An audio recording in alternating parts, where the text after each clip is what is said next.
والله ما طلعت شمس ولا غربت إلا وأنت في قلبي.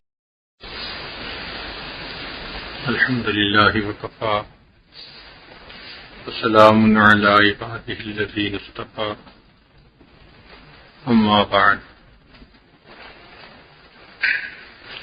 سلسلہ نقشبندیہ کے 16 اسباق مراقبہ معیت تک ہیں، اور یہ پہلے عالم امر کے لطائف ہیں، پھر عالم خلق کے لطائف ہیں، پھر تحلیل ہے، پھر مراقبہ احدیت کا سبق ہے جو فنا کا مقام ہے، مگر یہ فنا اعتبارات میں ہوتی ہے، اس سے اوپر ظلال ہے، ظل سایہ کو کہتے ہیں، تو اسماء و صفات کے ظلال ہیں،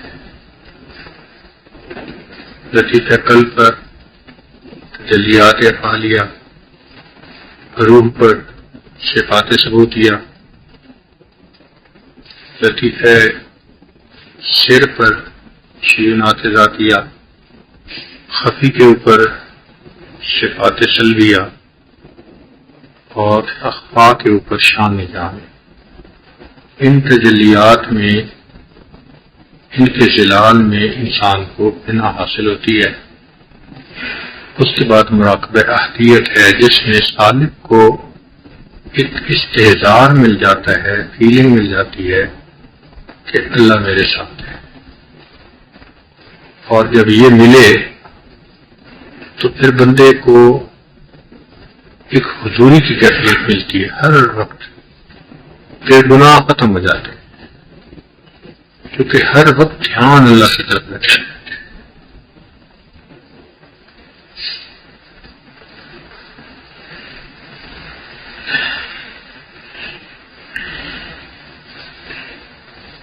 اس مراقبہ معیت تک پہنچنے پر ہمارے مشائخ سالکین کو نسبت کی بشارت دیتے ہیں. یہاں تک جو سیر تھی اس کو ولایت صغریٰ کہا جاتا ہے. اس کے آگے ولایت کبریٰ شروع ہوتی ہے اور وہ انبیاء کرام کی ولایت ہے. تو پہلا نقطہ یہ کہ جہاں اولیاء کی ولایت ختم ہوتی ہے وہاں سے انبیاء کی ولایت شروع ہوتی ہے. یہ نقطہ سمجھنے والا ہے کہ جہاں پر اولیاء کی ولایت ختم ہوتی ہے وہاں سے انبیاء کی ولایت شروع ہوتی ہے. چنانچہ مکتوبات مجددیہ میں یہ مکتوبات تتتم ولایت جلی، جس کو ولایت صغریٰ کہتے ہیں، اس کا نہایت کمال تجلی برقی کے ظاہر ہونے سے حاصل ہوتا ہے. اور یہ تجلی برقی ولایت کبریٰ جو انبیاء علیہ السلام کی ولایت ہے اس کا پہلا قدم ہے.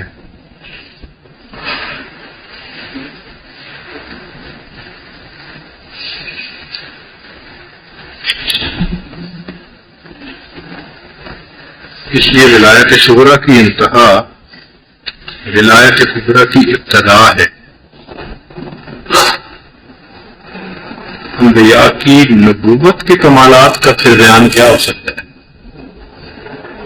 وہ فرماتے ہیں کہ جہاں اولیاء کی ولایت مکمل ہوتی ہے، اگر انبیاء کی ولایت وہاں سے شروع ہوتی ہے تو جو انبیاء کو نبوت کے کمالات ملے اس کے بارے میں کوئی بات ہی نہیں کر سکتا.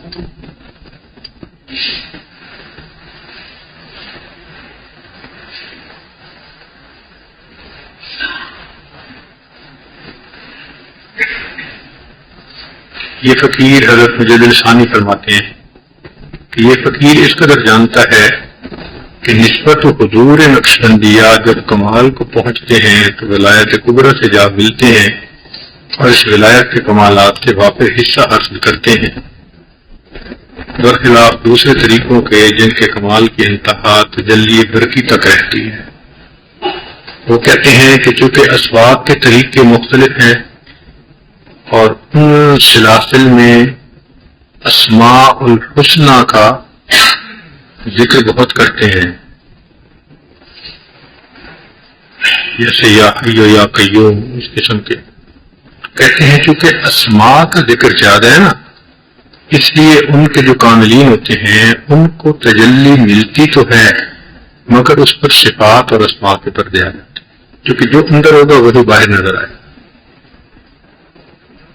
اس لیے حضرت مجلس ثانی رحمۃ اللہ علیہ کا جو ختم ہے نا، لا حول ولا قوت الا باللہ، آگے العلی العظیم یہ الفاظ بھی ساتھ نہیں ہے، کیونکہ انہوں نے کہا کہ ذات کا جو ذکر ہے وہ کرنے سے جب تجلی آتی ہے تو وہ تجلی ذاتی ہوتی ہے، اس پر کوئی اوپر پردہ نہیں آتا صفات کا، کیونکہ صفات کا ذکر ہی نہیں ہوتا۔ تو بات تو ان کی بہت سمجھ میں آنے والی ہے۔ ہمارے سلسلہ نقشبندیہ میں ولایت صغریٰ کے بعد پھر جو سالک ہوتے ہیں ان کو ولایت کبریٰ میں سے بھی کچھ فیض ملتا ہے نبی علیہ السلام کی سنت کی اتباع کی برکت کی وجہ سے۔ وہ فیض کیوں ملتا ہے؟ اتباع سنت کی برکت کی وجہ سے۔ اس کی مثال ایسے ہے کہ جیسے ڈشز اور کھانے وہ تو مہمانوں کے لیے پکتے ہیں، لیکن جب مہمان چلے جاتے ہیں تو ہو بہو وہی کھانے نوکر اور ڈرائیور اور چوکی دار وہ بھی وہی کھا رہے ہوتے ہیں، کھانے میں تو فرق نہیں ہوتا۔ ان کے لیے کون بناتا؟ یہ تو قسمت تھی کہ مہمانوں کے صدقے مل گئے۔ اسی طرح عام بندے کا بس کہاں کہ ولایت کبریٰ کے مقامات کو وہ جانے، لیکن نبی علیہ السلام کی غلامی کا صدقہ ہے، ان کے نوکر ہونے کا صدقہ ہے، اسی دسترخوان کا کھانا پھر اللہ عطا فرما دیتے ہیں۔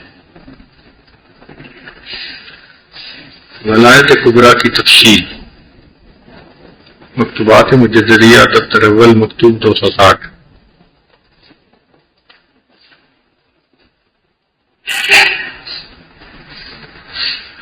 مراقبہ معیت کے بعد پھر کچھ دائرے ہیں، ان کے اسباق ہیں۔ اب بزرگوں نے اس کو دائرہ کیوں کہا؟ اس کی وجہ یہ کہ اس سبق کے اندر سالک کو یوں محسوس ہوتا ہے کہ ہر طرف سے اس کے اوپر فیض آ رہا ہے، کوئی ایک سمت نہیں ہوتی۔ تو جس طرح دائرے کا ایک مرکز ہوتا ہے کہ وہ دیکھے تو چاروں طرف سے ایکو ڈسٹینس ہر چیز ہوتی ہے، تو اس لیے ہمارے مشائخ نے اس کو دائرے سے تشبیہ دی، کیونکہ وہ سمت متعین نہیں کر سکتے تھے۔ تو انہوں نے یوں محسوس کیا کہ جیسے میں تو مرکز میں بیٹھا ہوں اور چاروں طرف سے تجلیات میرے اوپر آ رہی ہیں، سبحان اللہ۔ تو اس کا نام انہوں نے دائرہ رکھ دیا۔ ایک دائرہ پہلے ہوتا ہے، پھر اس کے بعد دوسرا دائرہ، پھر تیسرا دائرہ، پھر چوتھا جو سبق تھا اس میں آدھے دائرے سے فیض آ رہا تھا، اوپر کی طرف سے، فوق کی طرف سے، تو اس کو انہوں نے قوس کہہ دیا، چونکہ قوس آدھا دائرہ ہوتا ہے۔ تو اس لیے یہ جو ولایت کبریٰ کے اسباق ہیں ان کا نام ہے دائرہ اولا، ثانی، پھر ثالثہ، پھر اس کے بعد قوس، 3 دائرے اور ایک قوس۔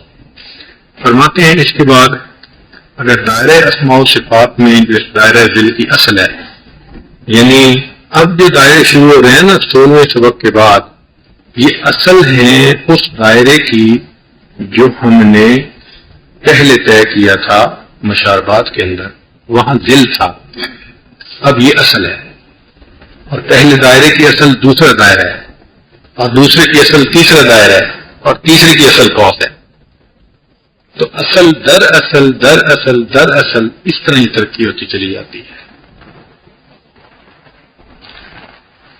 فرماتے ہیں کہ سیر اللہ کے طریق پر عروج واقع ہو جائے تو یہ ولایت کبریٰ کی ابتدا ہوگی، یہ ولایت کبریٰ اصلی طور پر انبیاء کے ساتھ مخصوص ہے، اور ان کی پیروی کرنے سے ان کے اصحاب کرام کو بھی اس دولت سے حصہ ملا ہے۔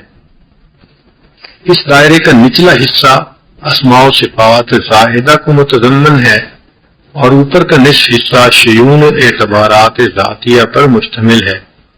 عالم امر کے پنجگانہ لطائف کے عروج کی نہایت اس دائرہ اسماء و شیونات کی نہایت تک ہے۔ اس کے بعد اگر محض فضل خداوندی سے مقام صفات و شیونات سے آگے ترقی ہو جائے تو اس کے اصول کے دائرے میں سیر واقع ہوگی۔ اس دائرہ سے گزرنے کے بعد ان اصول کے دائرے کی سیر ہوتی ہے۔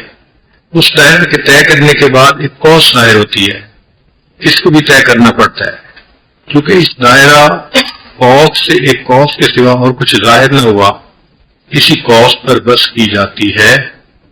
اس جگہ ایک راز ہوگا جس پر اطلاع نہیں بخشی گئی۔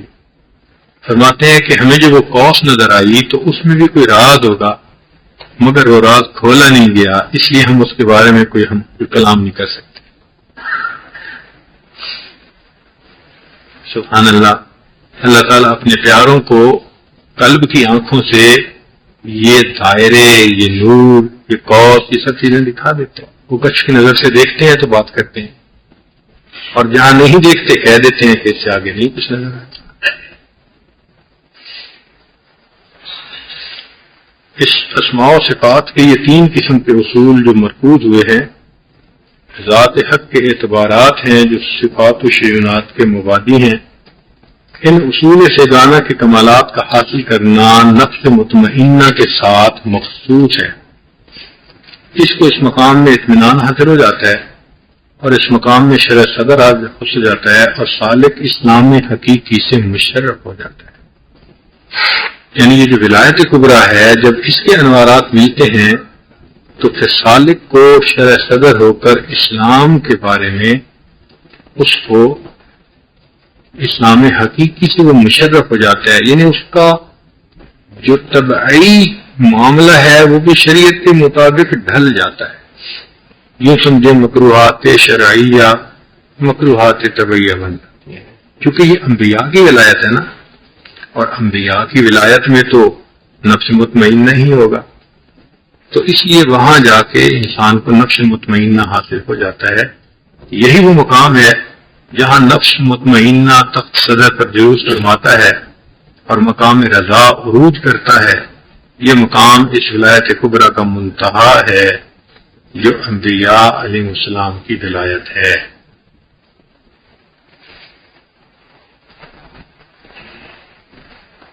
اب وہ فرماتے ہیں کہ اگرچہ انسان کو نفس مطمئنہ تو مل گیا ولایت کبریٰ کے، لیکن جو باقی تین عناصر ہیں نا وہ پھر بھی سرکشی سے باز نہیں آتے۔ آگ، پانی، ہوا۔ تو مٹی کا تعلق تو نفس کے ساتھ ہے، تو عناصر جو باقی ہوتے ہیں نا وہ پھر سرکشی سے باز نہیں آتے۔ تو فرماتے ہیں کہ ان کو سیدھا کرنے کے لیے پھر اس سے اوپر ایک ولایت ہے جس کو ولایت ملائے اعلیٰ کہتے ہیں، وہ فرشتوں کی ولایت ہے۔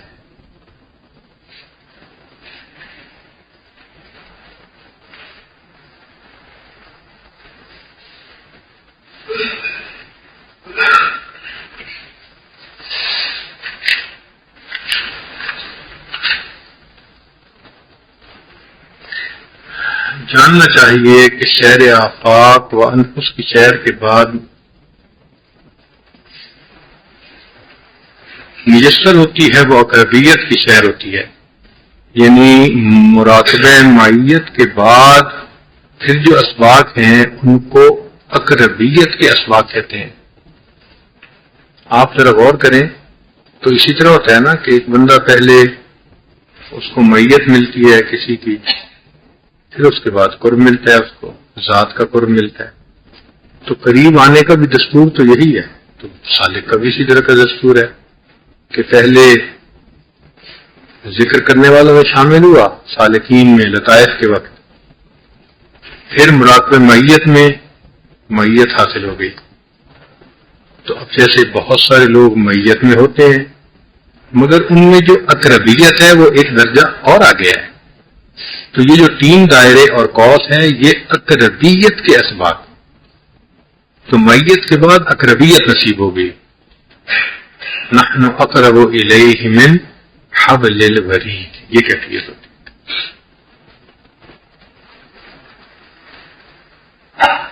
وہ اقربیت کی شہر ہوتی ہے، تجلی فعلی، صفتی اور ذاتی اس مقام میں متحقق ہوتی ہے، اور وہم کی سلطنت اور خیال کے دائرے سے اس مقام میں ایک نجات حاصل ہو جاتی ہے.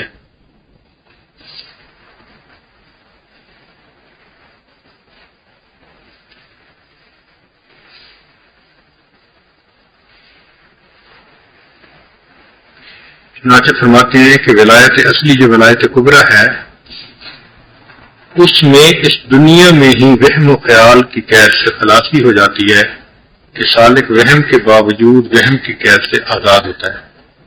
یعنی اس کے بعد پھر اس کے قلب کے اوپر وہ جو بساوت ہوتے تھے اور نفس جو ہے اپنی پھونک مارتا تھا، یہ چیزیں سب ختم ہو جاتی ہیں، اطمینان حاصل ہو جاتا ہے، سکون ہو جاتا ہے. چنانچہ کسی نے پوچھا تھا بزرگ سے، حضرت آپ کو نماز میں دنیا کا خیال آتا ہے؟ کہنے لگے نہ نماز میں آتا ہے نہ نماز کے بعد آتا ہے. یہ وہ لوگ ہوتے ہیں کہ جن کو پھر ولایت کبریٰ سے فیض ملتا ہے، ان کے دل میں ہی اس کا خیال نہیں آتا.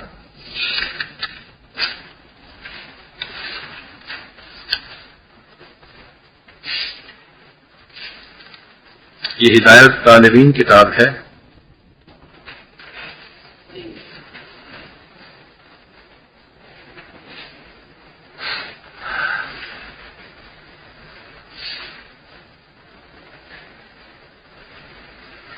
فرماتے ہیں کہ جب مجھے پہلے ولایت ملی تو میرے وجود کا نام و نشان تک بھی باقی نہ رہا، اور عین و اثر کے زوال کا مقام میسر ہوا، اور لفظ انا کا اطلاق اپنے اوپر مجھے بہت دشوار لگا، بلکہ میں نے انا کے ورود کا محل ہی نہ پایا، حتیٰ کہ ادمیت کے ناپیدا کنار دریا میں ڈوب گیا. اس وقت یہ یقین معلوم ہوا کہ فنا کی حقیقت تو اسی ولایت میں حاصل ہوتی ہے. اس سے پہلے جو کچھ بھی تھا وہ تو فنا کی صورت ہی صورت تھی، اور پہلے دائرہ کے نصف تحتانی اور نصف فوقانی میں مراقبہ محبت یحبہم و یحبونہ کا مفہوم کرتے ہیں، اور اس دائرہ میں مورد فعل لطیف نفس ہے، یعنی سالک کا انا مخفی نہ ہے کہ ان دوائر مراقبہ اس طریقے سے کرتے ہیں کہ اپنے آپ کو اپنے خیال سے دائرہ کے اندر داخل کر کے یہ تصور کرتے ہیں کہ بھئی میں دائرہ کے اندر ہوں جیسے مرکز میں، اور چاروں طرف سے فیض میرے لطیفہ فلاں پہ آ رہا ہے.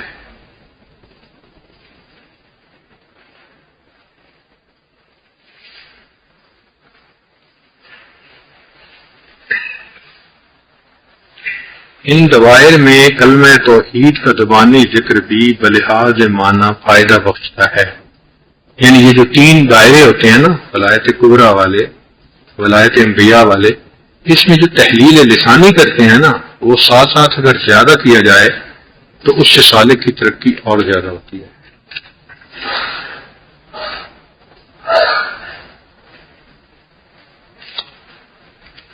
ہدایت الطالبین فرماتے ہیں ولایت کبریٰ کے کامل دائرہ کے طے ہونے کی علامت یہ ہے کہ فیض باطن کا معاملہ جو دماغ سے تعلق رکھتا تھا سینہ کے متعلق ہو جاتا ہے.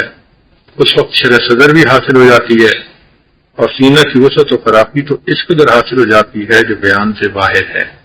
یعنی شرح صدر حاصل ہو جاتا ہے ان دوائر کی سیر کرنے کے بعد.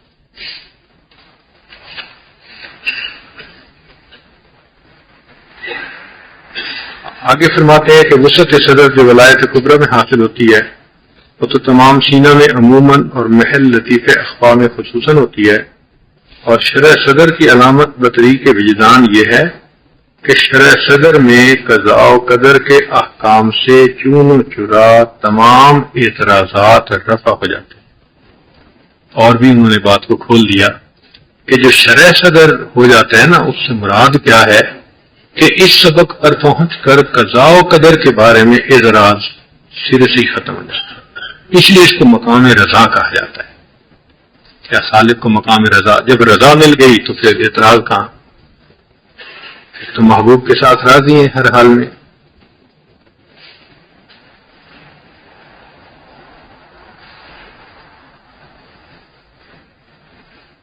نہ تو ہجر ہے اچھا، نہ وصال اچھا ہے، یار جس حال میں رکھے وہی حال اچھا ہے۔ تو وہ کیفیت رضا والی اس ولایت کبریٰ پہ آ کے ملتی ہے۔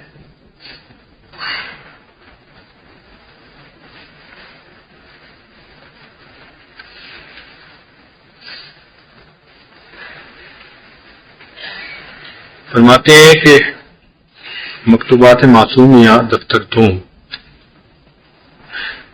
فنائے نفس اور اس کا اطمینان جس سے شان حقیقی وابستہ ہے، اس کا آغاز ولایت صغریٰ سے ہوتا ہے، لیکن اس کا کمال ولایت کبریٰ کے کمالات حاصل کرنے کے ساتھ وابستہ ہے، بلکہ اصول سہگانہ جو اسماء و صفات، شیون و اعتبارات کے دائرہ سے اوپر ہیں، کیونکہ ولایت کبریٰ ان اصول سہگانہ کے مجموعہ اور اس دائرہ کی عبارت ہے، اور یہ دائرہ عالم امر کے 5 لطائف کے عروج کی انتہا ہے، اس سے اوپر عالم امر کا گزر نہیں۔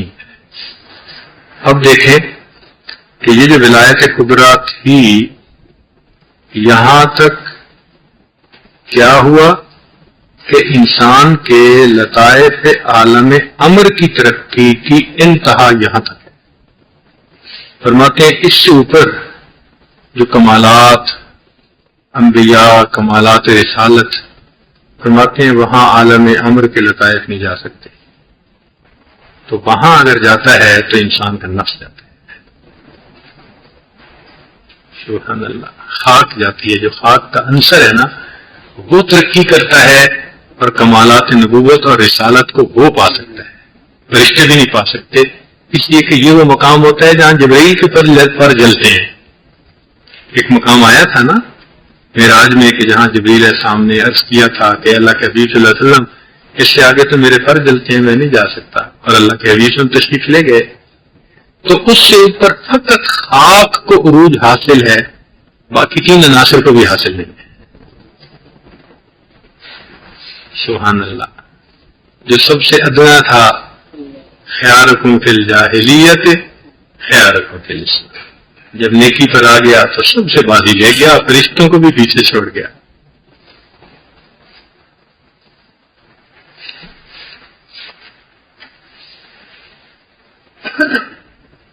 یہ 3 اصول ذات حق تعالیٰ کے اعتبار ہیں جو صفات و شیونات کے مبادی ہیں۔ ولایت کبریٰ کے مقام بلند میں سالک کو درجہ ذیل امور حاصل ہوتے ہیں، سینہ کھل جاتا ہے، صبر و شکر کا مقام نصیب ہو جاتا ہے کہ قضاء و قدر کے حکم پر چون و چرا ختم ہو جاتی ہے، احکام شریعہ کے قبول کرنے میں دلیل کی ضرورت نہیں رہتی، جن چیزوں میں دلیل کی ضرورت ہوا کرتی ہے وہ سب کی سب بدیہی بن جاتی ہیں، ہر قسم کی شہرت سے اطمینان ہو جاتا ہے، اللہ تعالیٰ کے وعدوں پر کامل ترین یقین ہو جاتا ہے، نفس کو استحلاق و اضمحلال ہوتا ہے، جس طرح کہ برف دھوپ میں پگھل جاتی ہے، توحید شہودی جلوہ گر ہوتی ہے، اور انا اس میں مر جاتی ہے۔ یعنی انا کی جو برف تھی وہ توحید شہودی کی تجلی ملنے پر پگھل جاتی، ختم، انا ہی ختم، میں ہی ختم۔ سالک اپنے وجود کو حق تعالیٰ کے وجود کا پرتو اور اپنے وجود کے توابع کو حق تعالیٰ کے وجود کے پرتو کے توابع جانتا ہے۔ جب خود کے لیے لفظ انا استعمال کرتا ہے تو اس کو مجاز سمجھتا ہے، اپنی نیتوں کو تہمت زدہ، اپنے عملوں کو ناقص سمجھتا ہے، پھر اخلاق حمیدہ پیدا ہو جاتے ہیں۔ رذائل اخلاق، حرص، بخل، حسد، کینہ، تکبر، ابتجاع سے تزکیہ اور صفائی ہو جاتی ہے۔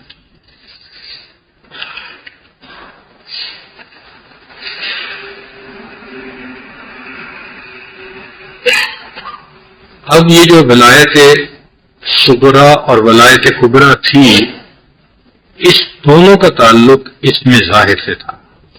اللہ تعالیٰ کا ایک اسم ہے، اسم ظاہر، یہ جو کائنات میں چیزوں کا ظہور ہے یہ اسم ظاہر کی برکت ہے، اس کی وجہ سے ہر چیز ظاہر ہے۔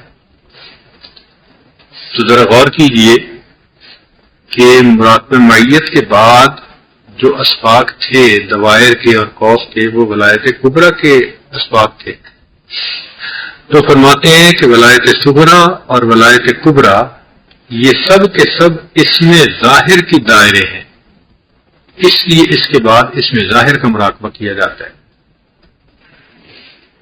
جاننا چاہیے کہ اسم کے جلال میں وصول اور اس کے مراتب میں شہر کو ولایت صغریٰ سے تعبیر کرتے ہیں جو اولیاء کی ولایت ہے، اور اسماء و صفات کے اصول میں شہر ولایت کبریٰ کے ساتھ وابستہ ہے جو انبیاء کی ولایت ہے، اور یہ دونوں ولایتیں اسم ظاہر سے تعلق رکھتی ہیں.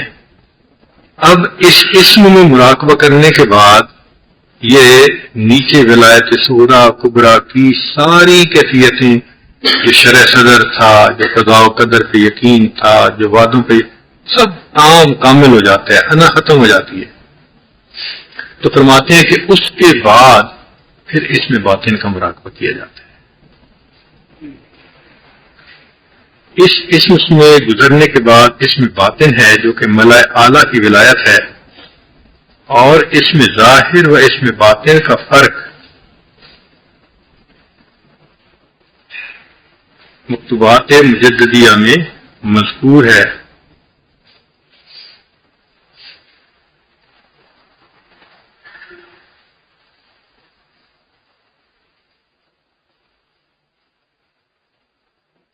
اب اس میں ظاہر اور اس میں باطن کا فرق کیا ہے؟ یہ بہت باریک فرق ہے، سمجھانا بھی مشکل ہے، لیکن اس کو یوں سمجھ لیں کہ اس میں ظاہر میں ذات نہیں ہوتی، اس میں ظاہر میں ذات نہیں ہوتی، ملحوظ بالکل نہیں ہوتی، اور جو اس میں باطن ہے اس میں اسم کے پردے میں ذات ہوتی ہے. چنانچہ اس کو آسان لفظوں میں یوں سمجھ لیں کہ اس میں ظاہر میں جو سیر ہے وہ علم میں سیر ہوتی ہے، اور اس میں باطن میں جو سیر ہے وہ علیم جو اسم ہے اس کے اندر سیر ہو رہی ہوتی ہے. تو علم میں سیر ہونا یہ اس میں ظاہر ہے، اور علیم میں سیر ہونا یہ اللہ کے اسم علیم جو ہے یہ باطن کی سیر کہلاتی ہے. تو فرماتے ہیں کہ اسم باطن میں اسم کے پردہ میں ذات موجود ہے، پس علم میں سیر ہونا اس میں ظاہر میں سیر ہے، اور علیم میں سیر ہونا اس میں باطن میں سیر ہے. اس میں باطن سے گزرنے کے بعد عروج کی جانب میں انبیاء اور مرسلین کے مراتب کے فرق کے مطابق کمالات نبوت پیش آتے ہیں، اور ان کمالات کا حاصل ہونا اصالتاً تو انبیاء کے لیے ہے، اور تبعیت و وراثت کے طور پر جسے چاہیں نوازیں. سبحان اللہ سبحان اللہ. فرماتے ہیں کہ بس یہیں تک عام بندے کی پرواز ہو سکتی ہے، اس میں ظاہر تک، اس میں باطن تک جو ولایت مالائے اعلیٰ ہے. اس سے اوپر پھر انبیاء کے کمالات ہیں. وہ کہتے ہیں تو وہ انبیاء کے کمالات، لیکن نبی علیہ الصلوۃ والسلام کی دعائیں امت کے لیے، اور جو نبی علیہ الصلوۃ والسلام کی اتباع کامل کرتا ہے، ان کنتم تحبون اللہ فاتبعونی یحببکم، تو اللہ کا محبوب بن جاتا ہے نا، تو پھر محبوبوں کو ایگزمپشن دے دیتے ہیں بہت ساری باتوں کی. دنیا میں تو دیکھا ہی ہے نا، جب محبت ہوتی ہے تو سارے قانون ایک طرف ہو جاتے ہیں. تو اس اتباع کے کمال کی وجہ سے پھر اس سالک کو بس اوقات اس سے اوپر کے مقامات کی بھی سیر کروا دیتے ہیں. مگر وہ فرماتے ہیں کہ جو انبیاء کے مقامات کی سیر ہے اس کو کرنے کے بعد کوئی یہ نہیں سمجھ سکتا کہ میں اس درجے تک پہنچ گیا، نہیں کہہ سکتا کہ میں اس درجے تک پہنچ گیا، بلکہ یوں سمجھیں کہ ایک بنگی تھا جس کو بادشاہ نے اپنا تخت صاف کرنے کے لیے دربار میں بلا لیا. اب تھوڑی دیر تو اس کو سارے دربار کی سیر نصیب ہوئی، حتیٰ کہ تخت بھی اس نے صاف کیا، لیکن جب واپس مڑا تو کہاں درجہ تھا اس کا جہاں سے چلا تھا. تو اس لیے اولیاء کو ان انبیاء کے مدارج مقامات کی سیر تو کروا دیتے ہیں، مگر ہوتے تو وہ غلام ہی ہے نا، آتے اپنی جگہ پہ ہی ہیں. اس لیے کوئی یہ نہ سمجھے کہ جی وہ ولایت حاصل ہو گئی اور اوپر کے کمال حاصل ہو گئے، وہ نہیں ہوتے۔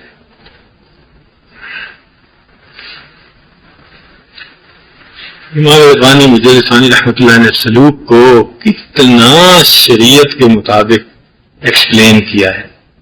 واقعی ہم بھی بچپن میں تصوف کو کس سے کہانی نہیں سمجھتے تھے۔ اس کی وجہ یہ ہے کہ ہم نے اپنی زندگی کا جو سلوک تھا اس کی ابتدا ہی تذکرۃ الاولیاء سے کی۔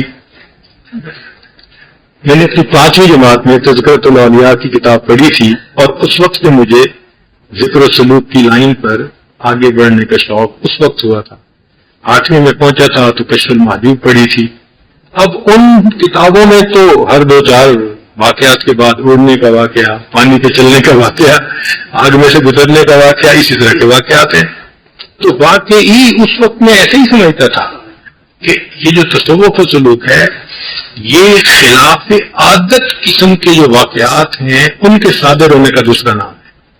مگر بچہ تھا تو دلچسپی بھی ہوتی تھی کہ یہ انوکھے کام کیسے ہو جاتے ہیں، یہ انوکھے کام کیسے ہوتے ہیں۔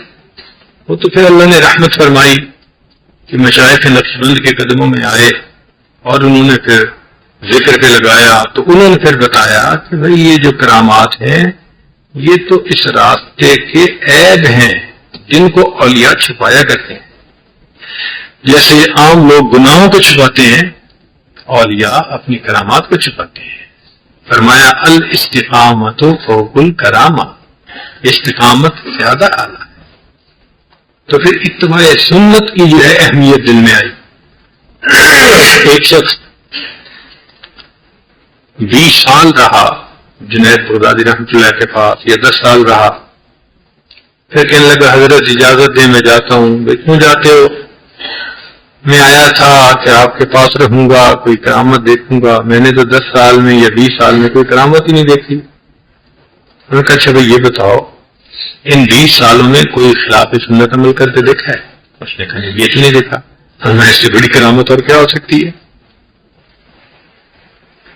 واجد بستامی رحمۃ اللہ فرماتے ہیں کہ میں نے 20 سال اپنے نفس کو مجاہدے میں ڈالا اور اس کے بعد مجھے یہ پتہ چلا کہ ہر حال میں سنت کو عمل میں لانا اس سے بڑا مجاہدہ اور کوئی نہیں ہے۔ تو ہمارے مشائخ جو بے اختیار سنت پہ عمل کرتے ہیں نا، جیسے ان کی طبیعت ڈھل گئی وہ سنت کے مطابق، یہ بہت بڑی کرامت ہے، یہ معمولی بات نہیں ہے، یہ اصل کرامت ہے جو حاصل کرنی چاہیے۔ جب شہر نے یہاں تک پہنچا دیا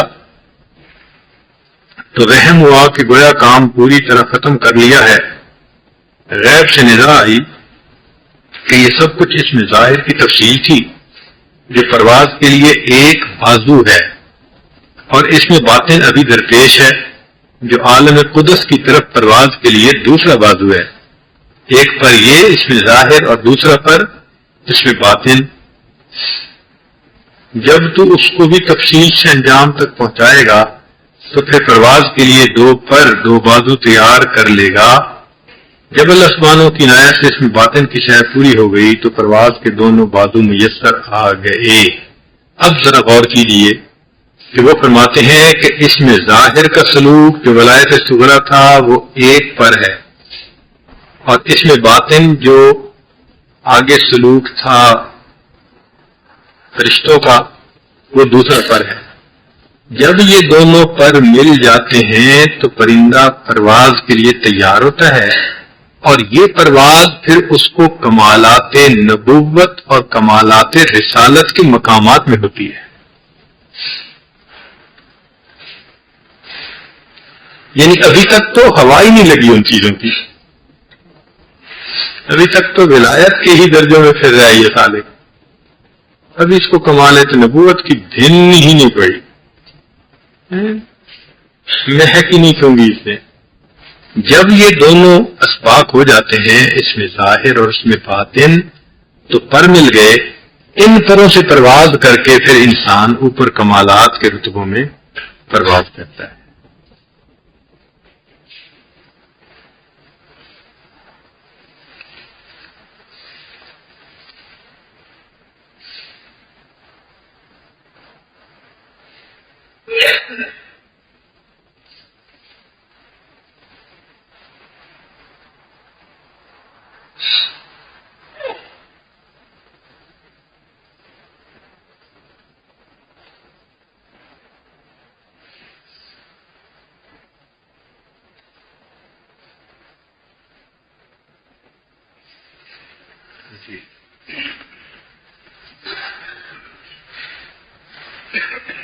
ولی اعلیٰ کی ولایت خاص بشر کی ولایت سے اوپر ہے، لیکن خاص بشر کو ملائکہ کے حقائق سے آگے عروج حاصل ہوتا ہے۔ عام دستور کے مطابق تو ولایت اعلیٰ جو ہے وہ ولایت انبیاء سے اوپر ہے عام دستور کے مطابق، لیکن اللہ تعالیٰ چاہتے ہیں تو اس سے بھی ترقی عطا فرماتے ہیں، لہذا بشر کو ان مقامات سے اوپر بھی ترقی مل سکتی ہے۔ دلیل کیا ہے؟ دلیل یہ ہے کہ فرشتوں کی جو ولایت ہے ان کا مقام فکسڈ ہے، وما منا الا له مقام معلوم، تو ان کی ولایت فکسڈ ولایت ہے ایک درجے کی، اس سے اوپر ترقی نہیں ہے ان کے لیے۔ یہ ترقی کا مادہ اللہ نے خاک میں رکھا ہے، اور اس بشر کو جب اللہ تعالی نفس مطمئنہ دے دیتے ہیں اور شریعت کی غلامی دے دیتے ہیں، شرع صدر دے دیتے ہیں، تو پھر نبی علیہ الصلوۃ والسلام کی اتباع کی برکت سے یہ جو اوپر جاتا ہے تو پھر فرشتوں کی ولایت کو بھی پیچھے چھوڑ دیتا ہے۔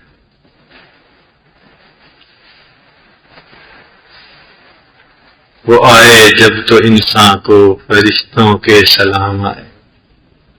سبحان اللہ، قربان جائیں نبی علیہ الصلوۃ والسلام پر کہ وہ امت کے لیے کیا کیا نعمتیں اللہ سے لے کے آئے،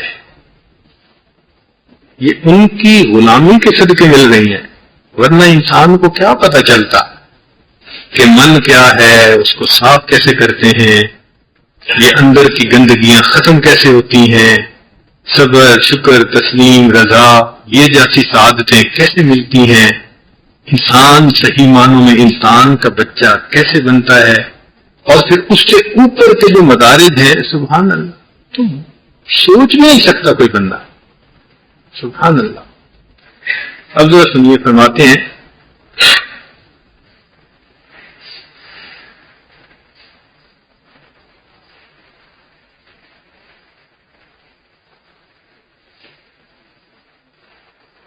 کیا نہیں دیکھتا کہ ملائے اعلیٰ کی ولایت خاص بشر کی ولایت کے اوپر ہے، مگر خواص بشر کو ملائکہ کے حقائق سے آگے عروج کے اعتبار سے فضیلت ہے، اور ملائکہ کو اپنے حقائق سے آگے عروج حاصل نہیں۔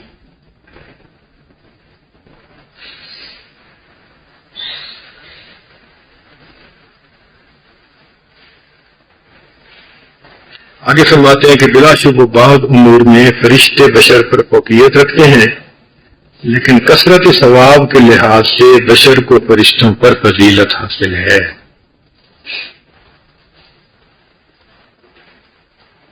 نیک عالم خلق کے اوپر ہے، لیکن فضیلت عالم خلق کو ہے، چونکہ عالم خلق کا قرب الہی اصلی ہے اور عالم امر کا ذلی ہے۔ عنصر خاک عالم امر اور عالم خلق کے تمام لطائف سے سج سے نیچے ہے، اور اس کی پستی اس کی بلندی کا سبب بن گئی ہے۔ جو قرب الہی خاکیوں کو حاصل ہے وہ قدسیوں کو بھی نصیب نہیں ہے۔ سبحان اللہ۔ چنانچہ زمین زیادہ لکھتے ہیں سرور کائنات حضرت محمد مصطفیٰ صلی اللہ علیہ وسلم آسمان پر تشریف لے گئے اور زمین و زمان کو پیچھے چھوڑ گئے۔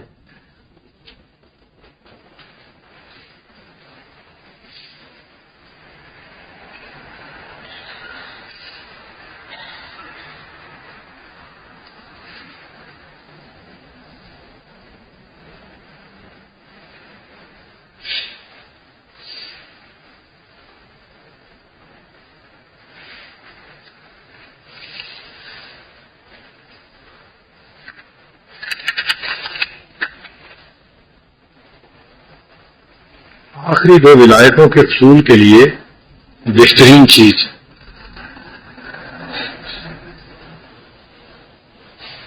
فرماتے ہیں کہ آخری دونوں ولایتوں یعنی ولایت کبریٰ اور ولایت علیٰ یہ آخری دو ولایتیں ہیں.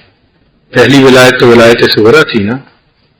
تو ان دونوں ولایتوں کے حاصل کرنے کے لیے بہترین چیز ذکر لسانی نفی و اثبات ہے. تو نفی اور اثبات کا ذکر یہ ان دونوں ولایتوں میں بہت فائدہ دیتا ہے.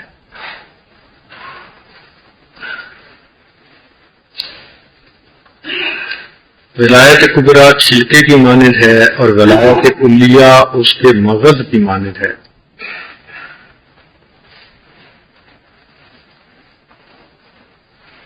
چنانچہ اسم الباطن کی جو اسم الباطن کا مراقبہ کرتے ہیں تو اسم الباطن کا فعل پتہ ہے کہاں آتا ہے؟ 3 عناصر پہ آتا ہے، آگ، پانی اور ہوا. عنصر خاک پہ نہیں آتا. عنصر خاک کو اس میں سے نکال دیتے ہیں کیونکہ وہ فرشتوں کی ولایت ہے نا، تو خاکیوں کو وہ حاصل نہیں ہے. جب اسم الباطن کی ہو جاتی ہے اور اوپر پھر کمالات نبوت کا مسئلہ آتا ہے، پھر خاک کا جو عنصر ہے اس کا کام آگے شروع ہوتا ہے.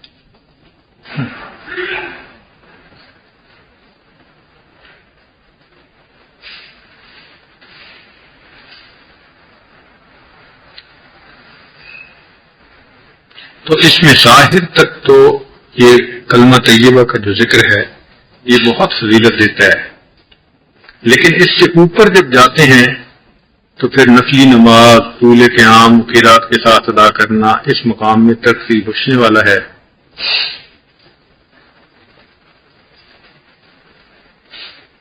اللہ اکبر. اور اس مقام میں ترقی بخشنے والا ہے، اور اس مقام میں رخصت شرعی کا اختیار کرنا بھی مستحسن نہیں خیال کیا گیا، بلکہ عزیمت پر عمل کرنا ہی اس مقام میں ترقی بخشتا ہے.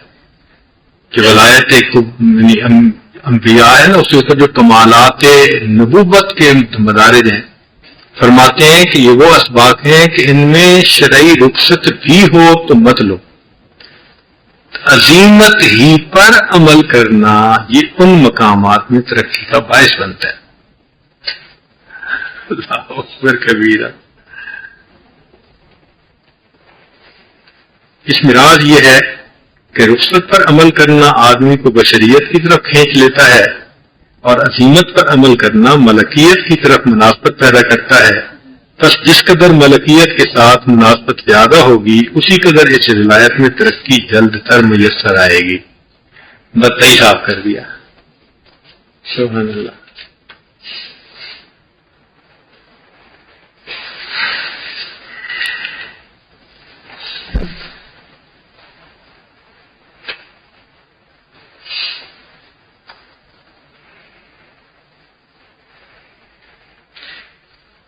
اب فائدہ کیا ہوا؟ ولایت صغریٰ حاصل ہوئی، ولایت کبریٰ حاصل ہوئی، ولایت علیٰ حاصل ہوئی. تو فرماتے ہیں کہ فائدہ یہ ہے کہ ولایت علیٰ حاصل ہونے کے بعد اب سالک کے اندر تجلی ذات کو برداشت کرنے کی استعداد پیدا ہو جاتی ہے، ورنہ استعداد ہی نہیں پیدا ہوتی اس میں. اس لیے اس کا حاصل کرنا ضروری ہے. اس ولایت کے حاصل کرنے سے یہ فائدہ ہے کہ تجلی ذات کی قابلیت پیدا ہو جاتی ہے. اس سے بلند تر نبوت اور رسالت کے کمالات ہیں.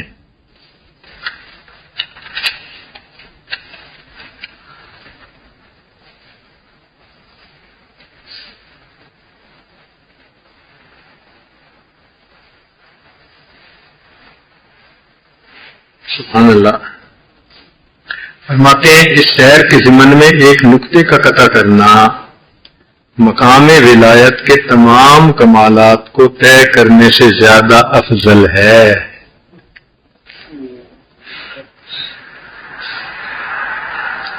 یعنی پچھلے سارے کمالات ایک طرف اور اس سے آگے ایک نقطے کو اگر طے کر لیا تو اس کی فضیلت اس سے بھی آگے. اللہ رب العزت خیر کا معاملہ فرمائے. ہم عاجز مسکینوں کو اللہ تعالیٰ نفس مطمئنہ نصیب فرمائے اور ہمیں معصیت کی ذلت سے نکال کر اللہ رب العزت اپنی عبدیت کی مقامی جگہ عطا فرمائے، اپنے فرما بردار بندوں میں ہمارا نام شامل فرمائے۔ وآخر دعوانا ان الحمد للہ رب العالمین۔ سبحانک اللہم وبحمدک اشہد ان لا الہ الا انت استغفرک واتوب الیک۔